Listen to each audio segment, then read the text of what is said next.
yang kita hadapi, kita boleh ada tempat ini semua karena kasih karunia Tuhan. Ini perjumpaan pertama saya dengan jemaat di GBI City Tower. Puji Tuhan, semua anugerah Tuhan. Terima kasih untuk tim penggembalaan setempat di mana mempercayakan pelayanan ini kepada saya. Dan saya berdoa berharap boleh menjadi berkat bagi Bapak Ibu Saudara. Saya Budi Mulyono, saya dari Bandung, kita sama-sama satu keluarga di bawah GBI Gatot Subroto. Saya dari GBI Rayon 2 Bandung, Bapak Ibu Saudara, di bawah Bapak Pendeta David Cakra. Puji Tuhan, hari ini sesuai dengan tema, yaitu tentang The Word of Faith, perkataan iman. Tema besar dari iman, dalam 2 Korintus pasal 4 ayat yang ke-13, Alkitab berkata, namun karena kami memiliki roh iman yang sama, seperti ada tertulis, aku percaya sebab itu aku berkata-kata, maka kami juga percaya dan sebab itu juga kami berkata-kata. Perkataan kita keluar dari iman, perkataan yang keluar dari percaya. Nah, dalam ibadah yang kedua ini, Bapak Ibu Saudara, saya ingin membahas, sharing dengan kita semua, salah satu bentuk dari perkataan iman adalah ucapan syukur. Orang yang percaya, pasti dia bisa mengucap syukur. Orang yang percaya dalam hati akan mengeluarkan perkataan iman, dan salah satu bentuk perkataan iman adalah ucapan syukur. Ketika kita mengucap syukur kepada Tuhan, kita sedang berkata, Tuhan, aku setuju dengan semua rencanamu, dan aku berterima kasih dengan semua apa yang kau kerjakan dalam hidup. Ayat yang menjadi tema di dalam khotbah ini, Bapak Ibu Saudara, saya ambil dari Efesus pasal 5 ayat yang ke-20. Alkitab berkata, ucaplah syukur senantiasa atas segala sesuatu dalam nama Tuhan kita, Yesus Kristus, kepada Allah dan Bapa kita. Bapak Ibu, mari kita lihat bahwa Efesus pasal 5 ayat 20 ini bukanlah sebuah pilihan. Di mana kita boleh mengucap syukur, boleh tidak. Ya kalau mau mengucap syukur silakan. Kalau nggak mengucap syukur juga nggak apa-apa. Bukan Bapak Ibu Saudara. Ini adalah sebuah perintah. Mari kita lihat, ucaplah syukur. Kapan? Senantiasa. Untuk apa? Atas segala sesuatu dalam nama Tuhan kita, Yesus Kristus. Ini adalah sebuah perintah buat kita. Kita mengucap syukur senantiasa atas segala sesuatu. Paradigma orang Kristen yang lama harus diubah. Karena paradigma orang Kristen yang lama berkata, kalau kita diberkati, kita mengucap syukur. Saya mendapatkan segala sesuatu yang baik, saya mengucap syukur. Tapi kalau saya tidak mengalami sesuatu yang baik, malah sesuatu yang kurang baik, bagaimana kita mengucap syukur? Bagaimana kita bisa mengucap syukur seperti ini? Coba bayangkan Bapak Ibu Saudara.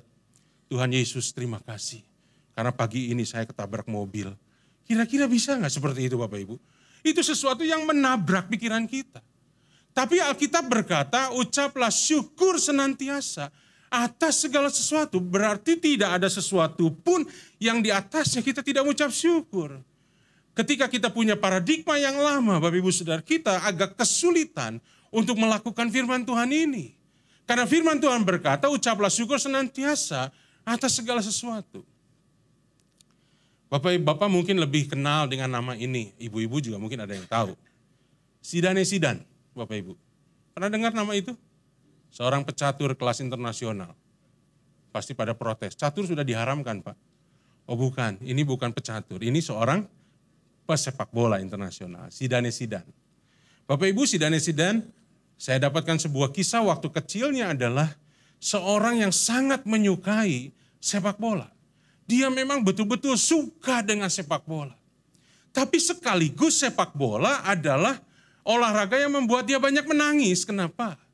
Karena dia nggak punya sepatu khusus untuk sepak bola. Teman-temannya satu klub itu dia punya, mereka semua punya sepatu khusus untuk sepak bola. Dia minta sama papa mamanya. Tapi karena papa mamanya orang miskin waktu itu, mereka nggak sanggup membelikan, dia cuma bisa pakai sepatu yang biasa. Dan itu membuat dia banyak mengeluh dan banyak nangis. Sampai satu kali Bapak Ibu Saudara, dia melihat seorang anak yang sebaya dengan dia, duduk di atas sebuah kursi roda. Bukan karena lumpuh tidak bisa berjalan, tapi karena kakinya pun nggak ada. Kakinya hanya sampai sebatas paha saja, lututnya pun tidak ada. Anak ini harus terus ada di atas kursi roda untuk bisa pergi ke sana sini karena dia tidak punya kaki. Ketika si Danesidhan kecil melihat ini, dia menyadari bahwa dia punya kaki yang lengkap. Kaki yang bisa membuat dia berlari mengejar bola, menendang bola dan menikmati permainan sepak bola. Sekalipun dia tidak punya sepatu khusus untuk sepak bola, tapi dia punya kaki yang membuat dia bisa menikmati sepak bola. Dan dia merasa saat itu tahu bahwa dia punya kekayaan yang jauh lebih berarti dibandingkan anak itu. Anak itu mungkin dari keluarga yang lebih mampu. Makanya bisa beli kursi roda yang lebih mahal daripada sepatu. Tapi sekaya-kayanya orang tuanya tidak akan pernah bisa belikan kaki seperti yang dia punya. Hari itu dia tidak punya sepatu olahraga. Tapi dia yakin satu kali dia akan bisa beli sendiri sepatu olahraga. Dan akhirnya dia berlatih dengan keras sampai akhirnya ketika dewasa dia jadi pemain kaliber internasional. Kesalahan ini Bapak Ibu Saudara sering kali diulang di dalam kekristenan oleh orang-orang percaya. Kenapa? Kita mengucap syukur untuk sesuatu yang kita dapatkan. Kita lupa bahwa sebetulnya kita sudah punya kekayaan yang sejati di dalam Tuhan. Yang membuat kita bisa mengucap syukur senantiasa. Apa itu Bapak Ibu Saudara? Mazmur 117 ayat yang pertama dan ayat yang kedua Alkitab berkata seperti ini. Pujilah Tuhan hai segala bangsa. Megahkanlah dia hai segala suku bangsa. Sebab kasih-Nya hebat atas kita. Dan kesetiaan Tuhan untuk selama-lamanya. Haleluya. Sebentar Bapak Ibu Saudara, kalau baca ayat ini jangan begini. Sebab kasih-Nya hebat atas kita dan kesetiaan Tuhan untuk selama-lamanya. Haleluya. Nggak dapat feel-nya Bapak Ibu Saudara. Kalau baca Alkitab, pakai emosi kita, pakai penjiwaan kita, sehingga kita dapat sesuatu. Beda kalau kita baca begini. Sebab kasih-Nya hebat atas kita. Dan kesetiaan Tuhan untuk selama-lamanya. Haleluya.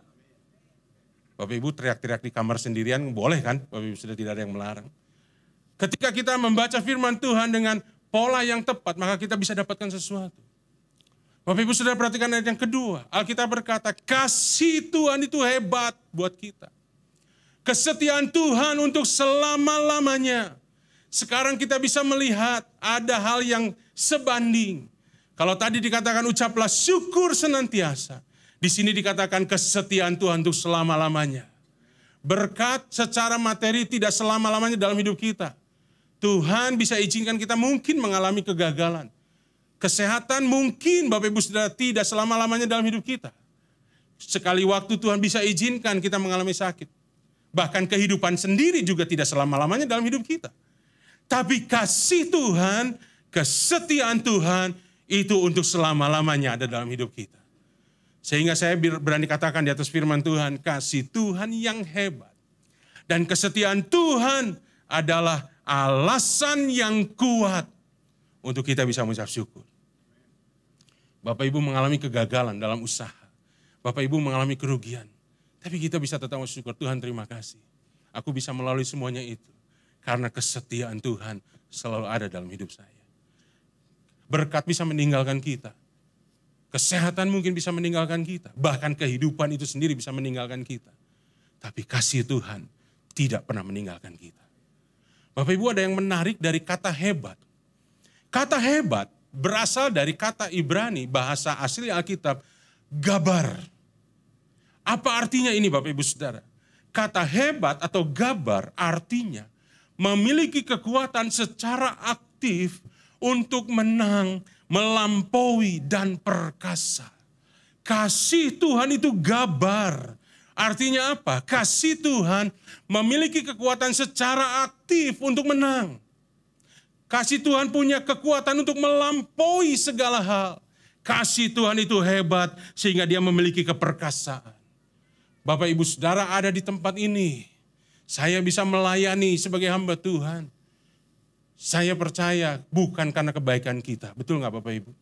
Siapa kita? Saya punya masa lalu juga tidak baik Bapak Ibu Saudara. Alkitab berkata tidak ada seorang pun manusia yang baik. Tidak ada seorang pun manusia yang mencari Allah. Yang ada adalah Allah yang dari surga itu turun ke bumi menjadi manusia. Mencari kita sampai naik ke kayu salib.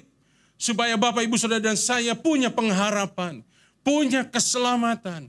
Kita ada di tempat ini bukan karena kita baik, bukan karena kita hebat, tapi karena kasih Tuhan yang terus menerus secara hebat mengetuk pintu hati kita.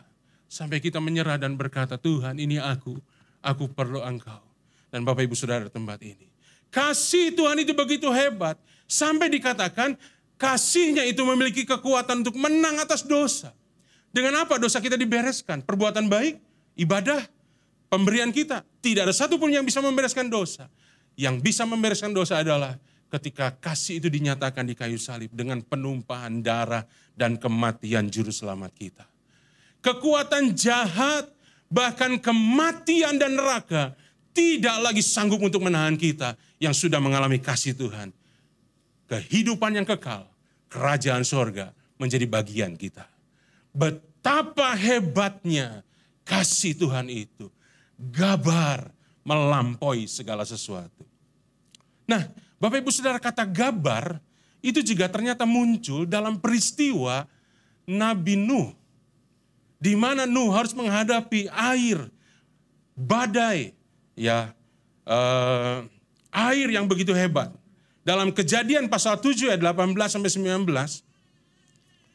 Alkitab berkata, ketika air itu makin bertambah-tambah dan naik dengan hebatnya di atas bumi, terapung-apunglah bahtera itu di muka air. Ayat 19, dan air itu sangat hebatnya. Di sini muncul lagi kata gabar, Bapak Ibu. Bertambah-tambah meliputi bumi dan ditutupinya lah segala gunung tinggi di seluruh kolong langit. Air itu sangat hebat, sangat gabar. Sampai gunung tinggi, bukan gunung biasa, gunung tinggi di seluruh kolong langit ditutup. Melambangkan kasih Tuhan yang begitu hebat.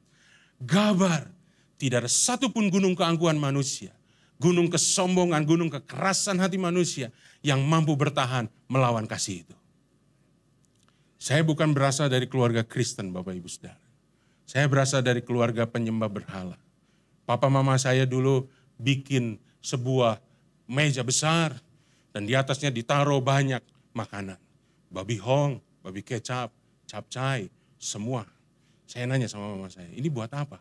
Oh, ini buat si engkong, ini buat si emak, ini buat si kongco, ini buat si ini lagi. Saya bingung sebagai seorang anak kecil. Orang mati kok bisa makan? Gimana caranya? Lebih baik kan buat saya yang masih hidup. Mama saya bilang, awas, nggak boleh. Yang bagian kamu ada di dapur sana. Ya udah Bapak, Ibu, Saudara. Nah, keluarga besar kami pun bukan keluarga Kristen, keluarga penyembah berhala. Ada sebuah hal yang sampai hari ini Bapak, Ibu, Saudara, berkesan dalam hati saya. Yaitu pertobatan dari paman saya, Bapak, Ibu. Paman saya adalah seorang yang mewarisi ilmu bela diri begitu banyak dari nenek moyang. Sehingga Bapak, Ibu, Saudara, hatinya jadi keras. Jangankan bicara soal gereja, soal Yesus, udah gak peduli. Nah, salah satu ilmu yang mau diturunkan pada saya, keponakannya, adalah ilmu kebal perut, Bapak, Ibu. Jadi kalau dipukul perut gak sakit. Saya pernah pukul perut paman saya, keras-kerasnya gak sakit dia. Saya dilatih minggu demi minggu. 1 bulan saya dilatih, gak berhasil, Bapak, Ibu. 2 bulan gak dilatih, gak berhasil. 3 bulan dilatih juga gak ada hasilnya. Ilmu kebal perut tidak turun, yang turun ilmu makan, Bapak, Ibu, Saudara. Sehingga ini saya jadi sebesar begini. Salah nurunin ilmu paman saya, Bapak, Ibu, Saudara. Saya percaya itu semua karena kasih karunia Tuhan. Nah, singkat cerita, karena kalau diceritakan semuanya jadi panjang. Singkat cerita, Bapak, Ibu, Saudara. Satu kali paman saya datang kepada saya dan dia berkata, saya nangis tadi malam. Saya bingung. Orang sekeras ini hatinya, karena ilmu yang segitu banyak, kok bisa nangis? Gimana ceritanya? Jadi Bapak, Ibu, Saudara, dia dapat dari seseorang sebuah kaset. Waktu itu masih kaset, Bapak, Ibu, Saudara. Dan kaset itu judulnya Pujian Penyembahan bersama Insinyur Niko Nyoto Raharjo. Dan dia dengar kaset itu, Bapak, Ibu, Saudara. 1 lagu, 2 lagu, 3 lagu, terus berulang-ulang. Sampai 1 kali dia katakan, tiba-tiba ketika dia dengar kaset itu, hatinya begitu gundah gulana dan dia gak sanggup lagi. Dan akhirnya dia menangis, Bapak, Ibu, Saudara. Nangis, saya heran, kok kaset bisa ya? Kalau kasih Tuhan sudah bekerja, Apapun Tuhan bisa pakai Bapak Ibu Saudara. Semua itu karena kehebatan kasih Tuhan kita. Dan singkat cerita akhirnya dia membuka hati untuk terima Tuhan. Dan Bapak Ibu Saudara dia lahir baru, dia mengalami kelepasan dari Tuhan ketika didoakan kelepasan. Wah dia bermanifestasi luar biasa. Semua ilmunya hilang. Ketika semua ilmu sudah hilang, saya pukul lagi perutnya. Dia berkata, aduh sakit Bu, jangan keras-keras. Karena sudah tidak ada lagi ilmu kekebalan perutnya Bapak Ibu Saudara. Dan ketika dia sudah dibereskan di hadapan Tuhan, Tuhan kasih karunia penginjilan. Dia injili banyak saudara-saudara kami, dia injili juga teman-temannya, dia buka sebuah persekutuan, dia gembalakan. Dan beberapa tahun lalu dipanggil oleh Tuhan, dalam keadaan dia tetap percaya kepada Tuhan. Sampai hari ini kalau saya berbicara dengan kakak-kakak saya, kita tidak pernah bisa mengerti bagaimana Tuhan bekerja melalui kasih-Nya yang hebat atas diri orang yang seperti itu. Bapak Ibu Saudara, itulah yang membuat kita bisa bersyukur senantiasa atas segala sesuatu. Bukan karena berkat saja, bukan karena kesehatan saja, bukan karena kehidupan saja, tapi karena kasih Tuhan dan kesetiaan-Nya selama-lamanya ada dalam hidup kita. Yang kedua, Bapak Ibu Saudara, mari kita lihat Lukas pasal 6 ayat 45 tentang ucapan syukur. Perkataan iman tentang mengucap syukur, Alkitab berkata orang yang baik mengeluarkan barang yang baik dari perbendaharanya dan perbendaharan hatinya yang baik. Dan orang yang jahat mengeluarkan barang yang jahat dari perbendaharannya yang jahat. Karena yang diucapkan mulutnya meluap dari hatinya. Bapak Ibu Saudara perhatikan bagian yang terakhir dikatakan karena yang diucapkan mulutnya, yang keluar dari perkataan kita, itu keluar dari hati kita. Meluap dari hati kita. Perkataan yang baik keluar dari perbendaharan hati yang baik. Perkataan yang kasar pun keluar dari hati yang kasar. Perkataan yang penuh dengan luka keluar dari hati yang terluka. Ada banyak orang tahu dari kitab Yakobus, aduh kita harus jaga perkataan kita. Lidah itu seperti api yang kecil tapi bisa membakar seluruh hutan. Lidah itu seperti kemudi yang kecil tapi bisa mengarahkan kapal yang besar. Oh lidah itu sesuatu yang buas dinyalakan oleh api neraka. Kita harus jaga supaya kita jadi orang yang sempurna. Tapi masih banyak yang gagal juga. Kenapa Bapak Ibu Saudara? Karena lupa jaga hati. Hati kita gak beres, yang keluar gak beres. Saya tidak tahu hati Bapak Ibu Saudara tempat ini. Bapak Ibu Saudara juga tidak tahu hati saya. Kita tidak bisa menebak dan mengira-ngira hati seseorang. Tapi ketika mulai diucapkan Bapak Ibu Saudara ya. Mulai mengucapkan sesuatu, itu kita bisa lihat hatinya. Contoh sederhana begini, ada jemaat yang kita tahu bahwa dia punya masalah sih. Dia sedang menghadapi masalah, tapi ketika dia datang, ditanya, aduh Pak gimana kabarnya? Dia berkata, puji Tuhan Pak, Tuhan itu baik. Kita tahu di situ bahwa hatinya lagi beres. Setuju gak Bapak Ibu? Sekalipun dia punya masalah, dia bisa tetap berkata Tuhan itu baik. Tapi ada orang-orang tertentu masalahnya gak berat sih Bapak Ibu. Tapi kalau ditanya gimana Pak kabarnya? Aduh hidup sekarang susah. Semua harga naik. Beras naik, minyak naik, odol naik. Bahkan terakhir dia katakan BPJS juga ikut naik. Lah BPJS dibawa-bawa pada dia sendiri jarang bayar iuran Bapak Ibu Saudara ya. Mereka lupa bahwa ada yang turun juga. Pertamax kan turun Bapak Ibu Saudara. Ingatnya yang naik terus. Kenapa? Hatinya nggak beres. Padahal masalahnya nggak banyak-banyak. Makanya ini sedikit Bapak Ibu Saudara. Karena saya di Bandung itu dipercaya untuk bagian pernikahan. Jadi saya sering bawa ilustrasi tentang suami istri. Bapak-bapak, ibu-ibu kalau misalnya dalam pernikahan, saya mendapati bahwa banyak mereka yang bercerai, sebetulnya kalau ditelusuri dari awal hal-hal yang sederhana. Contoh begini Bapak Ibu, ada suami pulang dari kantor, lalu ketika ditanya sama istri, jawabannya sangat minimal. Dan wajahnya itu tidak menunjukkan wajah yang enak untuk dilihat. Lalu kemudian istrinya jadi ikut-ikutan marah, kamu tuh gimana sih Pak? Kok udah pulang ke rumah harusnya udah wajahnya diperbaiki, ngomongnya dong, ngobrol. Kamu gimana? Akhirnya jadi marah Bapak Ibu Saudara. Dua-duanya marah, emosi dan akhirnya ribut besar dan seterusnya. Jadi ibu-ibu kalau suami pulang jawabannya singkat, wajahnya itu jangan ikutan marah, tenang saja sudah. Suruh istirahat, suruh tidur. Nanti kalau dia sudah tidur, tumpang tangan di dadanya dan katakan Tuhan Yesus, bereskan hatinya. Supaya hatinya beres lagi. Besok hatinya beres Bapak Ibu Saudara, perkataannya baik lagi. Tapi waktu dia tidur Bapak Ibu Saudara, jangan lagi bangun. Nanti malah jadi ditantang. Nah, sebaliknya Bapak Ibu Saudara, suami-suami yang pulang, terus begitu lihat istrinya, ngomong terus. Ngomel terus. Jangan ngomong gini Bapak-Bapak. Mam, kamu tuh ngomong gak ada berhentinya sih. Radio aja ada berhentinya loh. Kok kamu gak ada berhentinya? Ngomong terus, sampai ngigo kamu marahin saya. Ada gak bapak ibu-ibu ya, yang istrinya sampai ngigo juga marahin suaminya. Nah kalau udah begitu, tunggu aja dia sampai tidur, tumpang tangan di dadanya. Boleh kan namanya juga suami sama istri. Tumpang tangan di dadanya dan berkata, Tuhan bereskan hatinya. Besok lihat Bapak Ibu Saudara, hati yang sudah dibereskan, perkataannya juga baik. Bapak Ibu Saudara lihat, kenapa? Karena hati itu sumber. Mulut itu cuma corong Bapak Ibu Saudara. Dari perkataan kita bisa lihat keadaan hati seseorang. Bahkan Yesaya pasal 38 ayat 18 sampai dengan ayat 19 berkata, sebab dunia orang mati tidak dapat mengucap syukur kepadamu. Dan maut tidak dapat memuji-muji engkau. Orang-orang yang turun ke liang kubur tidak menanti-nanti akan kesetiaanmu. Tetapi hanyalah orang yang hidup. Dialah yang mengucap syukur kepadamu, seperti aku pada hari ini, seorang bapa memberitahukan kesetiaanmu kepada anak-anaknya. Bapak Ibu Saudara perhatikan, Yesaya berkata, hanyalah orang yang hidup yang bisa mengucap syukur. Jadi hari ini, kalau Bapak Ibu Saudara dan saya masih bisa mengucap syukur, artinya masih ada kehidupan di dalam diri kita. Jangan mengulangi kesalahan jemaat Sardis Bapak Ibu. Jemaat Sardis itu melakukan banyak kegiatan, kelihatannya hidup. Tapi Alkitab berkata, Tuhan sendiri berkata kepada jemaat Sardis, sebetulnya engkau sudah mati. Ini bahaya besar. Bahaya besar Bapak Ibu Saudara. Banyak anak-anak Tuhan masih ibadah, masih melayani, bahkan masih melayani. Tapi sudah tidak ada lagi kehidupan di dalam dirinya. Rohnya sudah sakit, bahkan hampir mati, bahkan ada beberapa yang sudah mati. Bagaimana kita bisa tahu? Lihat perkataannya. Kalau perkataannya sudah tidak lagi ada ucapan syukur. Perkataannya selalu nyinyir, selalu hal yang jelek.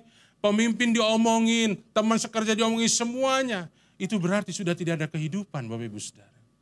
Tapi ketika dia masih mengucap syukur, ketika dia masih dalam keadaan perkataan-perkataan yang baik, artinya hatinya masih hidup, rohnya masih hidup.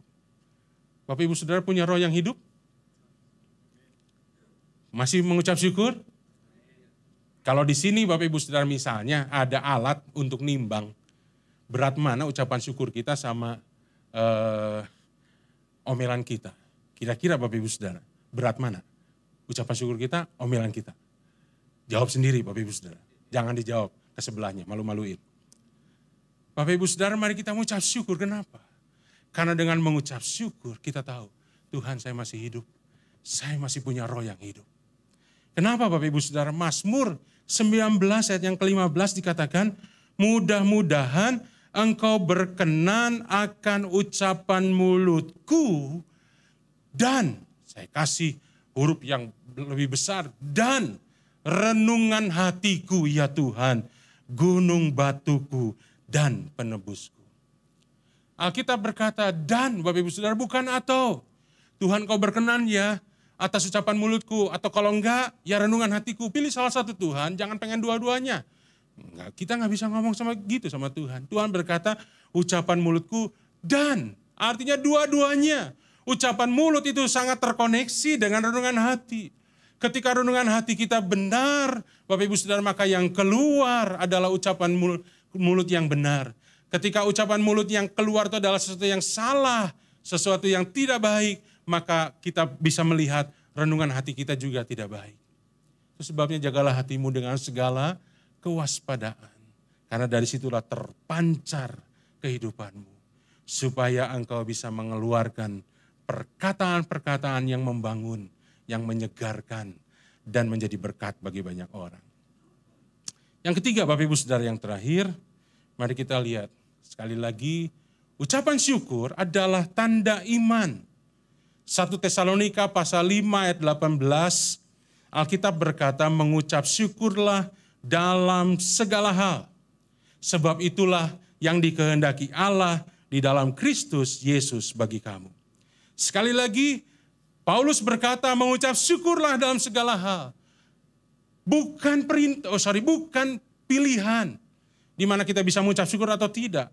Tapi Paulus menjelaskan itulah yang dikehendaki Allah. Itulah yang diperintahkan Allah buat kita. Dalam gambar backgroundnya Bapak Ibu Saudara, saya pasang di situ sebuah adegan film tentang Tuhan Yesus. Di mana aktor yang memerankan Tuhan Yesus sedang memegang 2 keranjang. Dan kita tidak asing lagi dengan kisah ini. Yaitu Tuhan Yesus memberi makan 5.000 orang laki-laki saja dengan 2 ekor ikan dan 5 ketur roti. Alkitab dengan jelas berkata bahwa yang 5.000 itu cuma laki-laki. Jadi bayangkan kalau satu laki-laki bawa 1 istri dan bawa 1 anak. Jumlahnya sudah berapa Bapak Ibu? 15.000. 15.000 di hadapan Tuhan sedang berkumpul. Dan mereka ikut Tuhan dari pagi sampai siang dan hampir sore. Lapar belum makan. Disuruh pergi untuk cari makanan, gak ada warung, gak ada catering waktu itu Bapak Ibu Saudara. Tuhan berkata mereka akan pingsan di jalan. Jadi harus menyediakan makanan buat mereka. Sedangkan yang tersedia makanannya hanyalah ada 2 ekor ikan dan 5 ketur roti. Itu pun Alkitab berkata Yesus dapatkan dari muridnya Andreas. Dan Andreas dapatkan itu dari seorang anak kecil yang menyerahkan bekal makan siangnya. Jadi ada anak, saya bayangkan ada anak dikasih sama mamanya, kamu mau ikut guru kan? Nih saya kasih makan ya buat bekal makan siang. 2 ikan dan 5 ketur roti. Jadi itu adalah bekal makan siang bagi seorang anak, Bapak Ibu Saudara. Bisa bayangkan rotinya roti biasa, ikannya ikan biasa. Ada pengajaran yang berkata, jelas Yesus bisa ngasih makan 5.000 orang. Karena ikan yang dibawa anak kecil itu ikan paus yang besar-besar. Kalau itu disebut begitu bagi saya mujizat juga Bapak Ibu Saudara. Bagaimana seorang anak kecil bisa bawa ikan paus dari laut ke pantai naik ke atas bukit. Karena ini kejadiannya di atas bukit. Kan itu mujizat juga. Bayangkan kalau bukan Spider-Man, siapa lagi Bapak Ibu Saudara ya? Lalu dikatakan rotinya itu roti yang panjangnya sampai 10 kilometer. Jadi bisa ngasih makan. Kalau itu benar terjadi, itu juga bagi saya mujizat. Karena bagaimana seorang anak kecil bisa bawa dengan tasnya yang kecil Bapak Ibu Saudara, dimasukkan roti yang panjangnya 10 kilometer. Kalau itu bukan tasnya Doraemon. Jadi mujizat mau dibulak-balik ya tetap mujizat Bapak Ibu Saudara. Nah ketahuilah bahwa 5 roti itu ya 5 roti biasa. 2 ekor ikan itu ikan biasa. Bapak Ibu Saudara, ada yang pernah pergi ke Tanah Perjanjian? Beberapa tahun yang lalu kasih karunia Tuhan membuat saya bisa pergi ke sana. Dan dihidangkan Bapak Ibu Saudara yang namanya ikan Petrus. Saudara tahu ikan Petrus itu apa? Ikan mujair, ikan nila. Saya garuk-garuk kepala jauh-jauh dari Bandung ke Yerusalem, ketemunya ikan mujair. Mending di Bandung Bapak Ibu Saudara. Ikan mujairnya ada, ikan nilanya ada nila bumbu kuning, nila bumbu apa lagi. Di sana cuma digoreng aja. Nggak ada rasanya. Saya pikir pantesan guru-guru yang lain yang sudah terbiasa bawa kecap sama sambal supaya bisa menikmati ikan Petrus. Ternyata ikan mujair biasa. Bapak Ibu Saudara itu ikan biasa. Jadi coba bayangkan 2 ekor ikan dan 5 roti mau dibagi kecil-kecil saja buat 5.000 orang. Belum tentu bisa Bapak Ibu Saudara. Tapi Alkitab menyatakan pada akhirnya kisah ini ditutup dengan sebuah pernyataan yang luar biasa. Mereka semua makan sampai kenyang. Bukan cuma sedikit-sedikit, makan sampai kenyang. Dan ada sisanya berapa? 12 bakul. Kenapa ada sisa 12 bakul Bapak Ibu? Karena yang makannya orang Israel.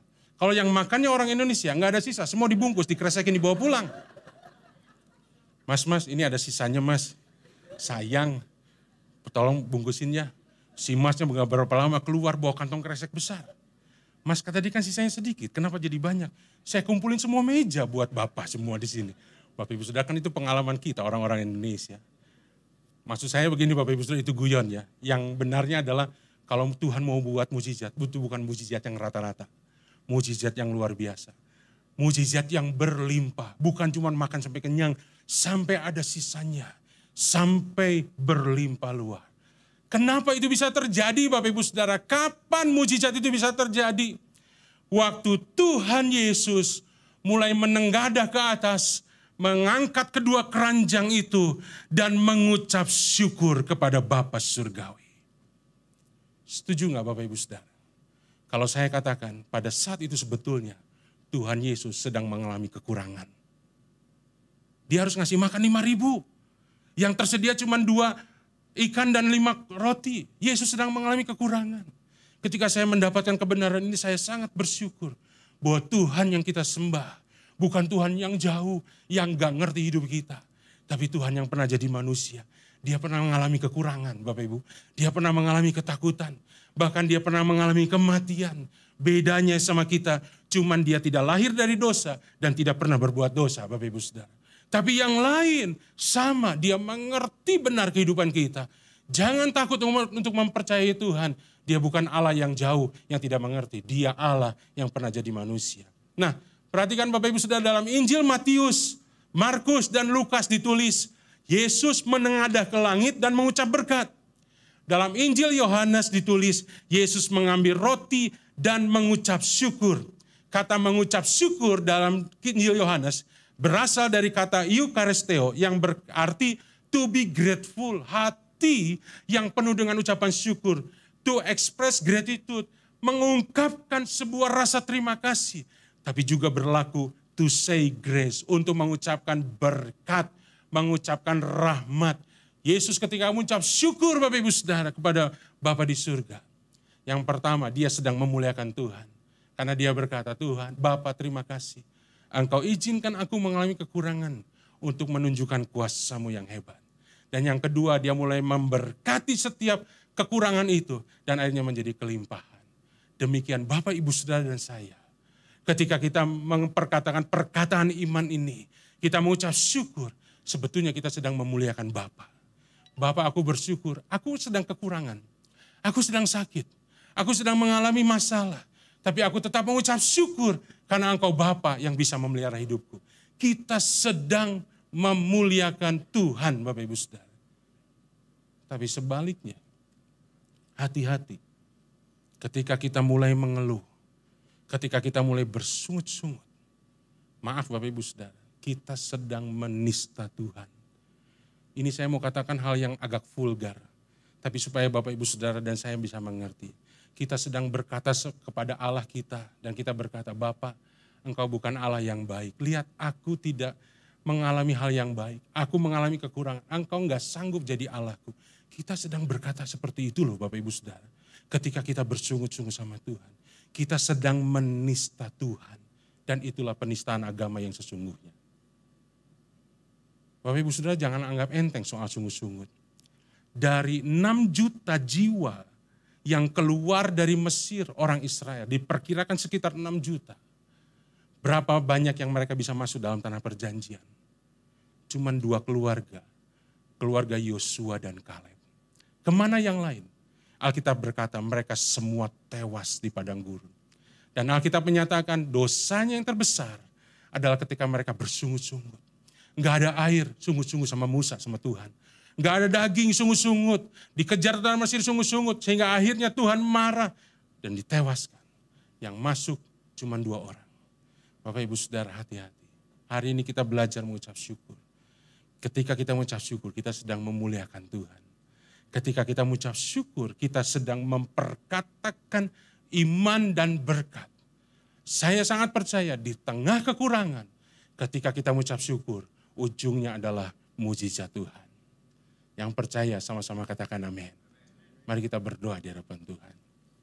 Mari kita praktekkan firman Tuhan ini Bapak Ibu Saudara. Responi firman Tuhan dengan cara lakukan firman Tuhan.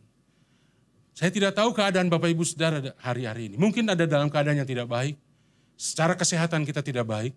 Secara keuangan mungkin kita sedang mengalami sesuatu yang tidak baik.